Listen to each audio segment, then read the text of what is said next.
Peut-on créer une marque de mode sans avoir à fabriquer des vêtements? Oui, c'est tout à fait possible. Est-ce qu'une styliste peut vous aider à créer votre marque de mode? Oui, puisqu'elle a la notion d'identité visuelle, elle a la notion de devoir retransmettre un univers à travers des preuves qui s'avèrent être les produits, mais les produits, ça ne veut pas forcément tout dire. Et non, les vêtements ne sont pas suffisants pour aider à déterminer toute une marque. Un client n'a pas la même relation à une marque qu'il ou elle a avec des vêtements. Ce ne sont pas du tout les mêmes choses et je vais vous expliquer ça en vidéo.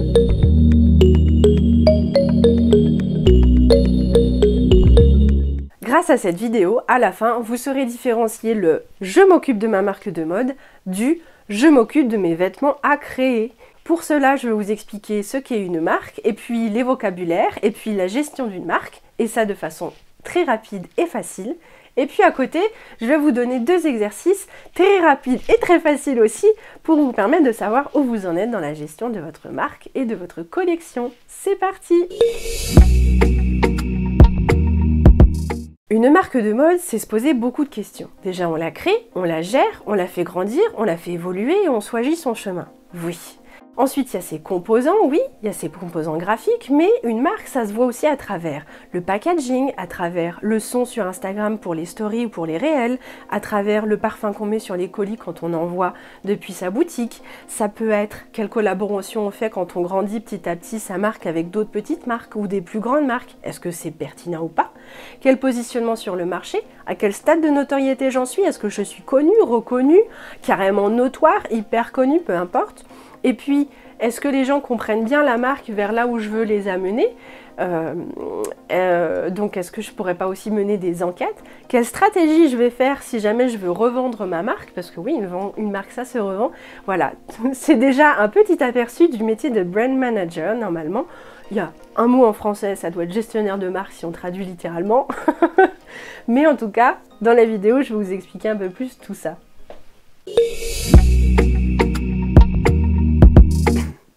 Alors, une marque, du coup, qu'est-ce que c'est? Je vous donne la définition juste là. Tout signe distinctif affecté par une firme à tout ou partie des produits qu'elle fabrique, donc une marque de producteur, qu'elle distribue, une marque de distributeur, ou des services qu'elle offre, marque de service. Pourquoi? Pour les individualiser par rapport à des produits ou services similaires et pour en revendiquer la responsabilité.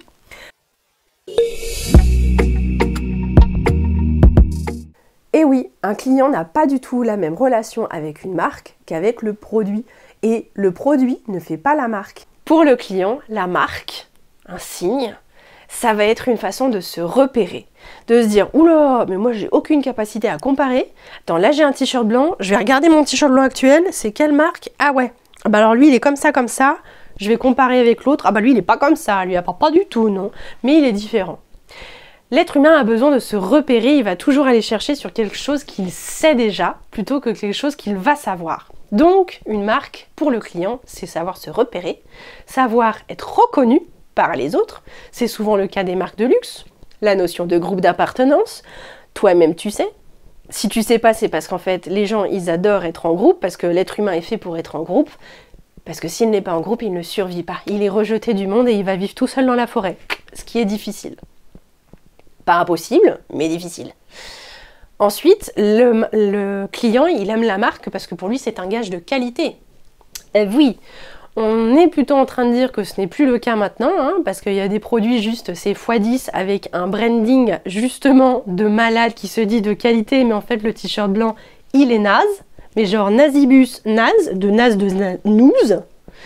Et puis pour le client, la marque, ça va aussi être une façon de s'identifier à l'univers. Pas forcément d'être reconnu aux autres, mais de s'identifier à l'univers et de dire « Ok, moi j'appartiens pas à ce groupe-là. » Ça va être des valeurs, une image.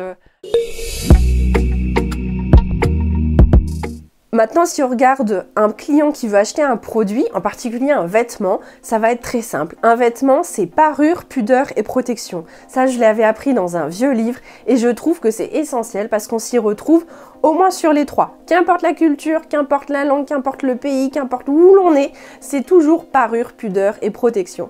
Donc un client, quand il va acheter un vêtement, ça va être, si on oublie la marque, ça va être pour se parer, pour se protéger du froid, se protéger du chaud par exemple, ou pour cacher certains éléments, cacher des seins, cacher un nombril, cacher un cou, parce que je sais pas, on s'est brûlé au cou, on n'a pas envie de le montrer, on n'a pas envie de montrer d'autres endroits du corps, peu importe, mais en tout cas, parure, pudeur et protection. Et là, on n'est pas du tout sur « j'achète de la marque ». Et oui, la marque, elle vous est utile en interne comme en externe. Pour l'entreprise, la marque permet de protéger son authenticité, dire bah voilà, si on parle de Ouistiti rouge, c'est nous, si on parle de rose rouge, c'est nous, si on parle de lampe rouge, c'est nous. Donc de l'authentifier, de la protéger à l'INPI, ça, on le sait, pour protéger le nom, le son, peu importe, mais tout ce qui approche à l'identité, tout ce qui est preuve d'une identité d'un univers, et qui est juridiquement déposable et protégeable. Et puis, ça va également vous servir pour vos fournisseurs, c'est-à-dire « Ah, bah lui, il paye bien. Lui, je l'aime bien. Il a une bonne réputation, c'est un bon payeur. » Ou « Oh, ça se passe super toujours bien avec ce client. » Ouais, super toujours, ouais, c'est du bon français.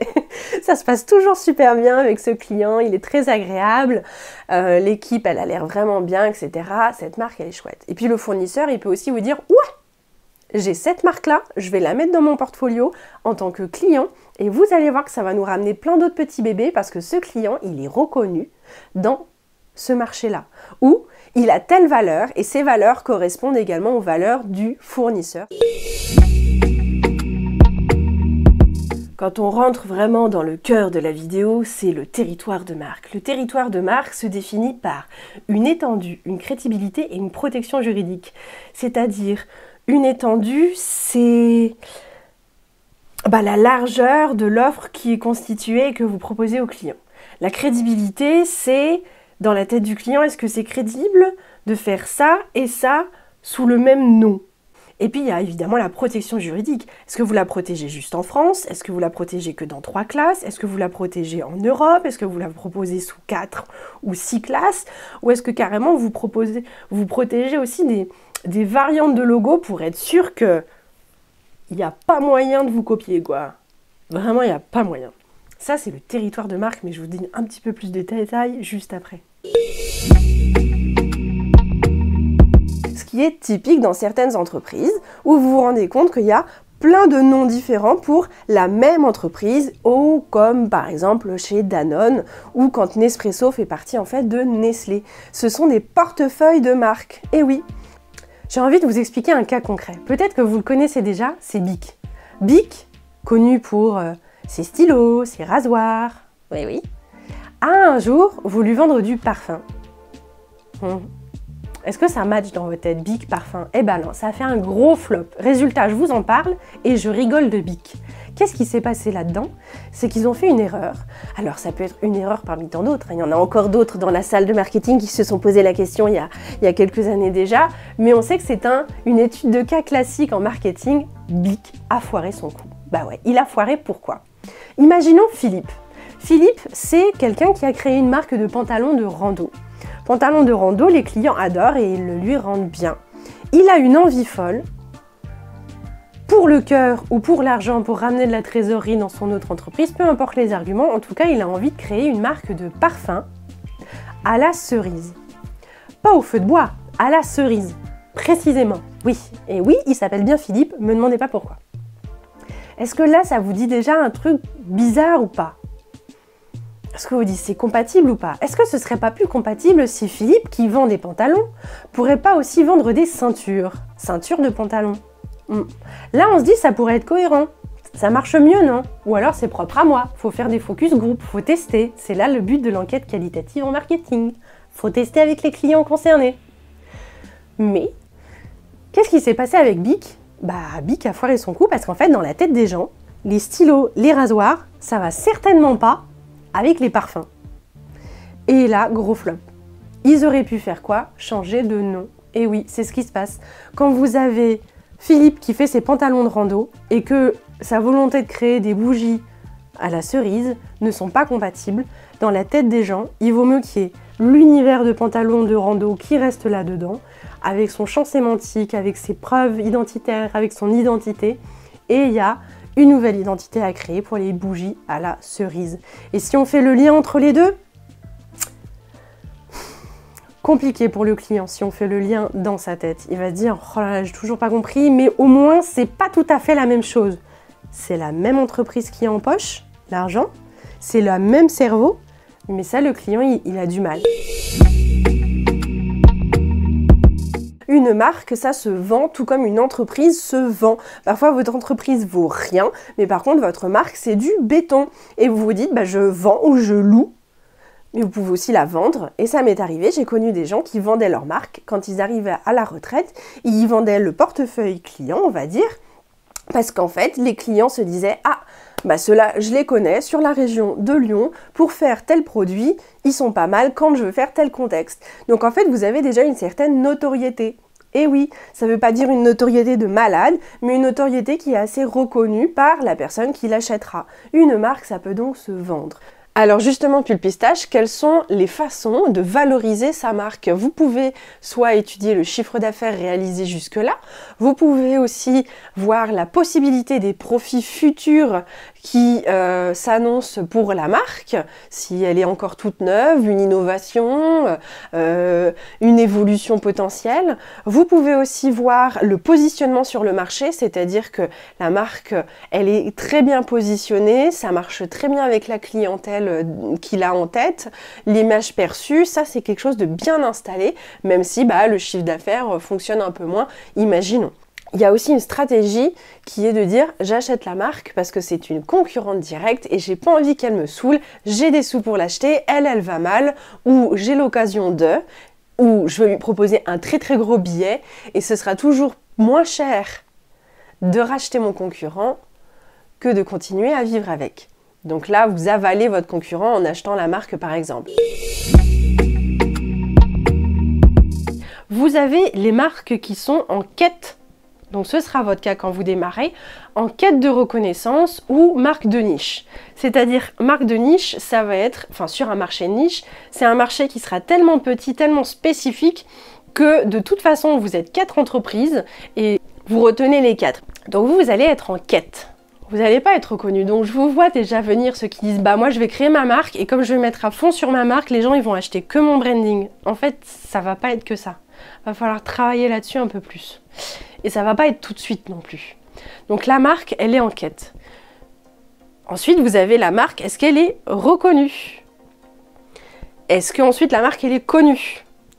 Est-ce qu'ensuite la marque, elle est carrément notoire? Donc vous n'êtes plus du tout en quête de notoriété, quoi. Vous avez atteint le summum du summum, elle est notoire, c'est Coca-Cola.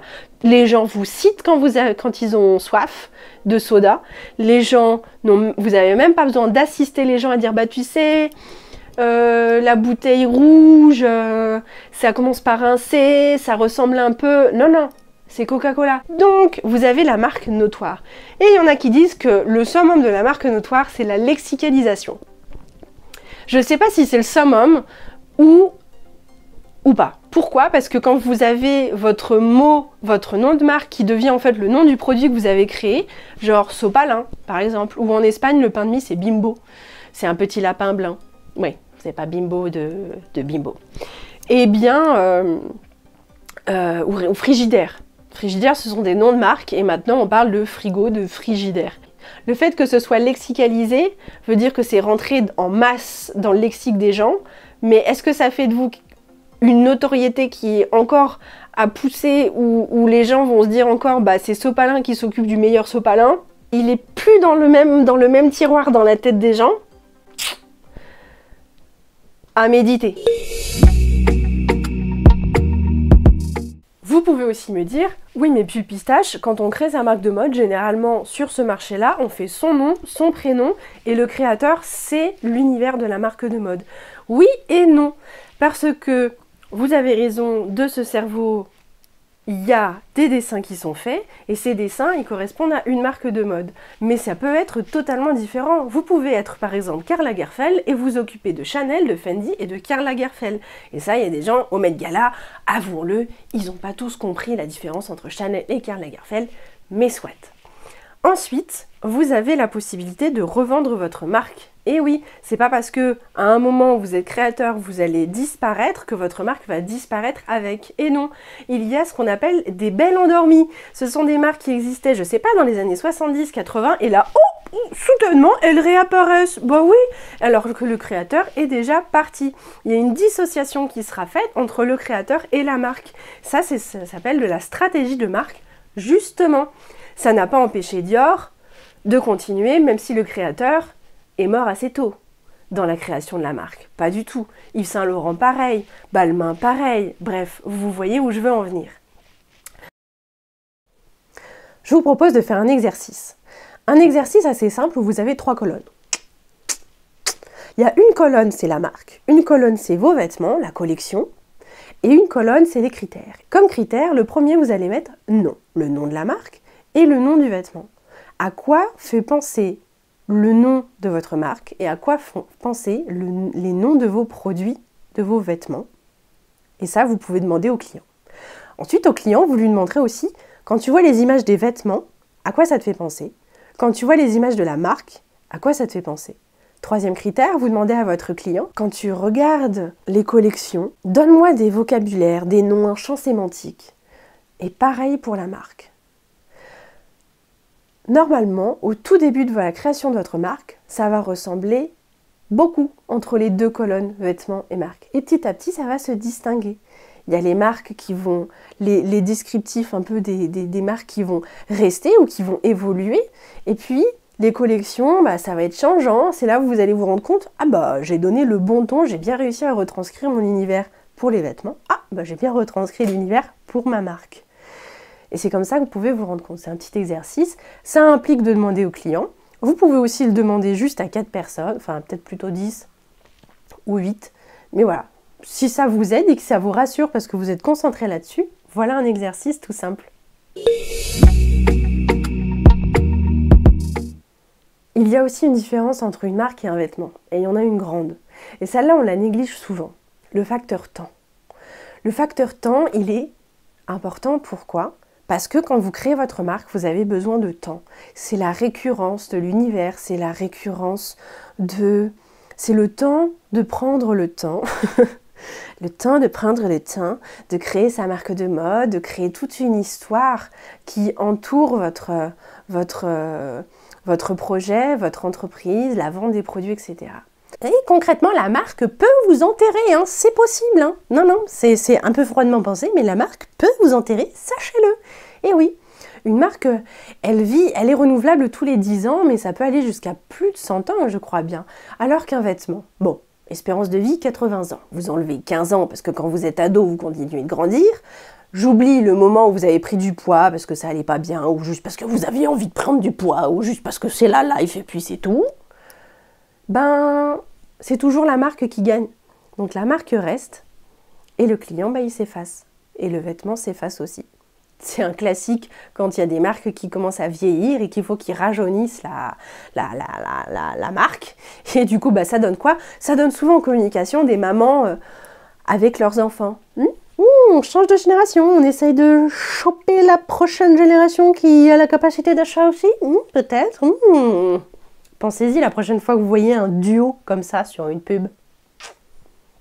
Pulpistache vous aide à créer votre marque de mode. Si vous avez aimé cette vidéo, vous allez peut-être aimer celle-ci ou celle-ci ou encore plein d'autres. Je vous dis à bientôt ou à tout de suite. Ciao!